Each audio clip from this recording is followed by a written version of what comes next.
새롭게 하는 호수에 나와서 간증을 했는데 이게 500만 뷰가 넘었어.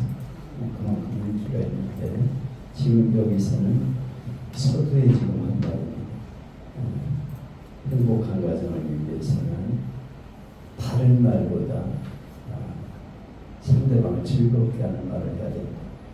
우리는 옳은 말을 한다고 생각하고 잔소리하죠.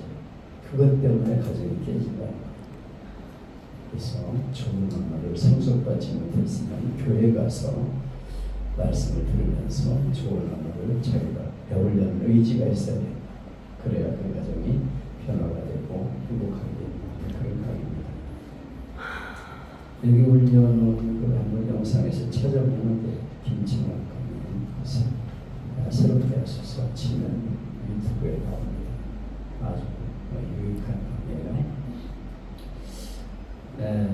오늘은 행복한 가정을 위하여 가정의 달을 보내면서 행복한 가정을 위해서 우리가 어떻게 해야 될 것인가를 생각해보는 그런 시간을 잠깐 가지려고 합니다. 5월달은 특별히 가정의 달이죠. 어버이주일, 어린이주일, 부부의 달, 부부의 날, 둘이 하나 되는 20일. 그래서 특별히 오늘 부부에 대한 말씀을 생각하려고 하는데요. 5월에 가정의 날을 왜 이렇게 정하냐면 가정이 소중하기 때문에 하나님이 세우신 제도는 가정과 교회 두 가지입니다. 근데 이 가정과 교회를 사탄은 어떻게든지 깨뜨리려고 하죠. 그래서 수많은 가정이 파괴되고 있습니다. 우리는 이 일을 위해서 특별히 하나님께 기도해야 합니다. 이 시대는 핵가족을 뛰어넘어서 이제는 가정 해체의 시대가 왔어요. 가정이라는 제도에 얽매이기 싫어하고 결혼 안 한다. 나 혼자 산다. 서로 부담스러운 존재가 되기 싫다. 그래서 쉽게 이혼을 합니다. 하늘교회도 젊은 부부가 혼자 애 데리고 나와요. 그래서 물어봤어요. 왜 남편 안 나오냐. 그랬더니 이혼했어요. 여러 가지 이유는 많아요. 시어머니가 간섭을 많이 하고 남편이 어쩌고 얘기하는데 툭하면 이혼이에요. 그래서 수많은 가정이 파괴가 됩니다. 프랑스에서는 전 국민의 3분의 1이 결혼하지 않고 동거한다고 합니다. 이런 유럽의 풍조가 우리나라에 번져가고 있죠. 베드로전서는 초기 교회가 가장 혹독한 핍박을 받을 때 폭풍 네로 황제 당시의 교육이었어요. 베드로 사도는 핍박 중에 있는 성도를 위로하는 메시지를 전합니다.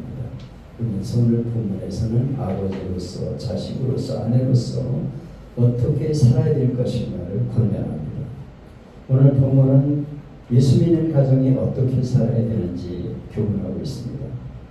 여기 가정의 행복은 주도권이 아내에게 있다고 강조하고 있어요. 그래서 아내의 역할을 먼저 말합니다. 아내의 역할은 두 가지 강조하고 있는데 첫째는 남편에게 순종하라 1절 2절에 그 순종은 마지못한 것이 아니라 자원하는 마음으로 하는 순종을 말합니다. 어떤 이들은 왜 하나님이 남편에게만 순종하라고 하냐 난 못 받아들이겠다 이렇게 말을 해요. 성경은 남녀의 평등을 말합니다.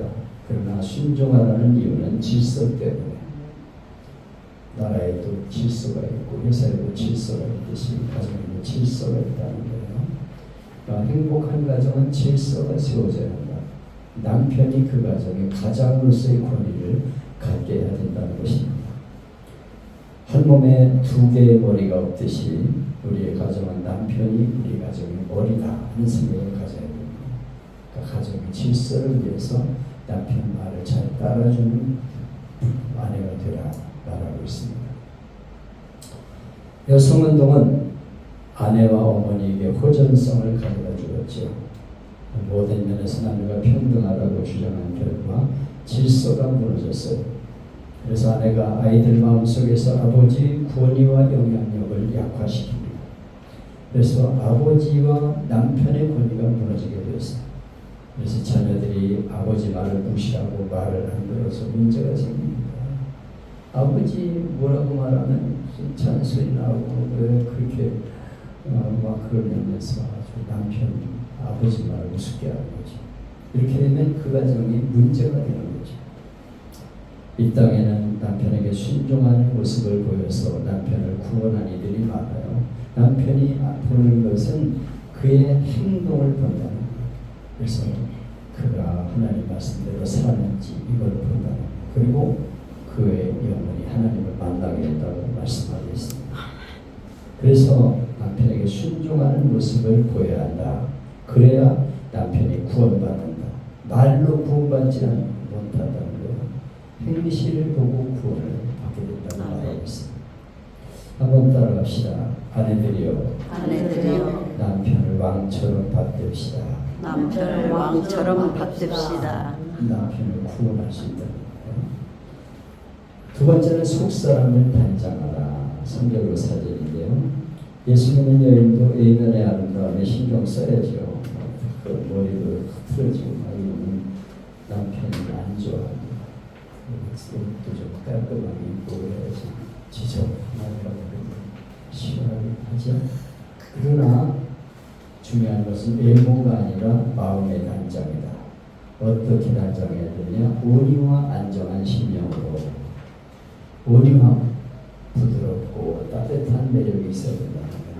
부드러움이 있어야 돼. 안에게 안정된 심령, 이것은 환경에 지배되지 않는 평안한 마음, 어떤 환경이든지 끄떡없이 버티는 마음, 이것이 안정된 마음입니다. 한번 따라합시다. 아내들이여 속사람을 아름답게 단정합시다. 속사람을 아름답게 단장합시다. 아멘. 남편은 어떻게 해야 되냐? 7절에 나옵니다. 지식을 따라 아내와 동거하라 있어요. 이거는 아내가 뭘 좋아하는지를 알아야 된다는 거예요. 이 아내에 대해서 공부 좀 하라는 거예요. 내 아내가 어떻게 해야 좋아하는지, 무슨 말을 해야 좋아하고, 무슨 음식을 좋아하고, 아내에 대한 전문가가 되라고 말씀하고 있는 것입니다. 존 그레이 박사가 쓴 화성에 온 남자, 금성에 온 여자라는 책을 보면 부부가 서로에 대해서 실망하는 것은 서로 다를 수밖에 없다는 진리를 잃어버리기 때문이다. 저 사람은 금성에서 왔고 나는 화성에서 왔어. 서로 다른 환경에서 자란 걸 인정하지 않는다는 거예요. 그 사람은 저런 환경이 있어요. 그걸 인정을 해야지. 자꾸만 갈등이 생기는 걸 인정하지 않기 때문에. 그래서 서로 다른 것을 기억하고 받아들일 때 갈등이 해소된다는 것입니다. 사실 성격 차 때문에 이혼한다고 하지만 자존심을 양보하지 않기 때문이에요. 그래서 부부는 연합하는 연습을 해야 합니다. 이해하려고 노력해야 돼요. 하나님이 부부로 짝지어 주신 것은 약함이나 부족함을 비판하기 위한 것이 아니라 보충하기 위해서, 저 사람의 약함을 보충하기 위해서. 한번 따라합시다. 남편들이여 아내 전문가가 됩시다. 내 아내가 뭘 좋아하는지 안다니까. 근데 그걸 무시하는 거죠. 둘째로 아내를 귀히 여기라. 왜 귀히 여겨야 되냐? 첫째는 연약한 그릇이기 때문에. 여인은 약하죠. 힘든 일을 남자가 해야 되죠. 저는 어디 가면 심꾼이요, 기사요, 힘으로 종입니다. 힘든 건 내가 다 알아서 해요. 이 갖추어 내가 들고 갈게. 무겁게 내가 다 짊어지고 가요. 당신 내가 다 할 테니까 이기 줘. 그래서 다 들고 다니고.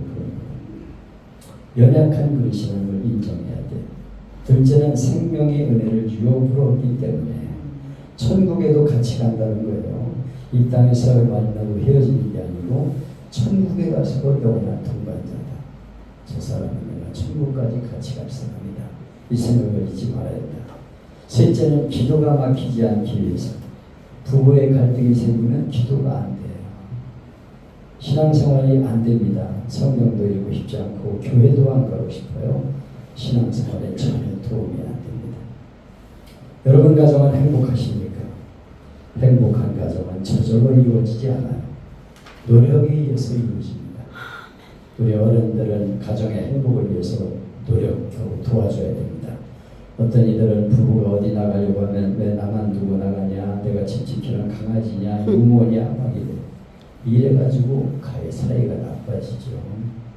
자녀들이 어디가 예식하도록 식당 티켓도 좀 끊어주면서 야 어디 가서 맛있는 거 2개 먹고 가라. 이런 얼마나 좋아하겠어. 극장 티켓이라도 사주면서 같이 가서 좋은 시간 보내고 와. 얼마나 좋아하겠습니까.